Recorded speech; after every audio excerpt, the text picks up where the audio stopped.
தட்டை, சீடை, முறுக்கு, ரிப்பன் பக்கோடா, அதிரசம், என்ன வேணாலும் செய்யுங்க. ஒரே ஒரு 5 லிட்டர் இதய மந்த்ரா கடல் எண்ணெய் பேக் ஒரு மாசம் முழுசுக்கும் அத்தனை சமையல் முடிச்சு விடலாம். இதய மந்த்ரா.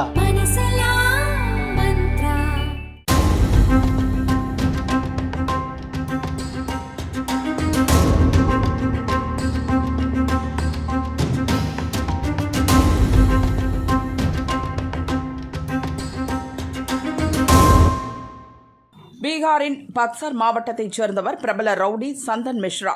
இவர் மீது 10க்கும் மேற்பட்ட கொலை வழக்குகள் உள்ளன.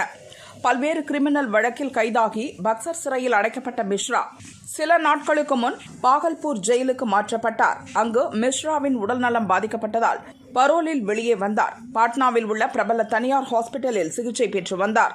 இதை அறிந்த சந்தன் மிஸ்ராவின் எதிரி கோஷ்டியினர் அவரை கொல்ல திட்டமிட்டனர். சந்தன் செஹ்ரு தலைமையில் 5 ரவுடிகள் மிஸ்ரா அட்மிட் ஆன ஹாஸ்பிட்டலுக்குள் நுழைந்தனர். அவர்கள் 5வரும் பையில் வைத்திருந்த துப்பாக்கியை எடுத்து சிகிச்சை பெற்று வந்த மிஸ்ராவை சுட்டனர். குண்டு பாய்ந்ததில் மிஸ்ரா அங்கேயே இறந்தார்.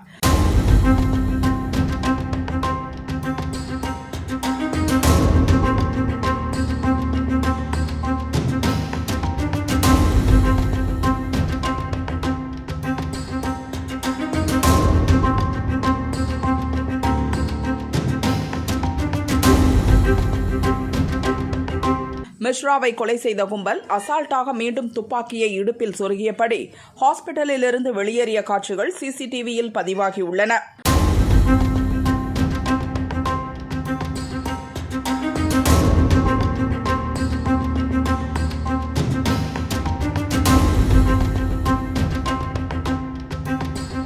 போலீஸ் பாதுகாப்புடன் சிகிச்சை பெற்று வந்த பிரபல ரவுடி ஹாஸ்பிட்டலில் பட்டப்பகலில் சுட்டுக் கொல்லப்பட்ட சம்பவம் பீகாரில் பரபரப்பை ஏற்படுத்தியுள்ளது. பீகாரில் சட்டம் ஒழுங்கு சுத்தமாக இல்லை. இதைத்தான் நாங்கள் பல நாட்களாக கூறி வருகிறோம்.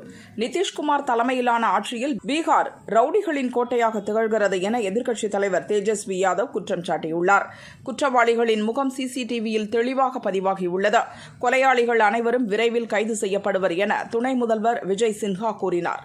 பீகாரில் சில தினங்களுக்கு முன் பாரதிய ஜனதா தலைவர், பிரபல வழக்கறிஞர் என அடுத்தடுத்து கொல்லப்பட்டனர். பீகாரில் விரைவில் சட்டசபை தேர்தல் நடக்கவுள்ள நிலையில் அங்கு அரங்கேறும் கொலை சம்பவங்கள் மாநில அரசியலில் பரபரப்பை ஏற்படுத்தியுள்ளன.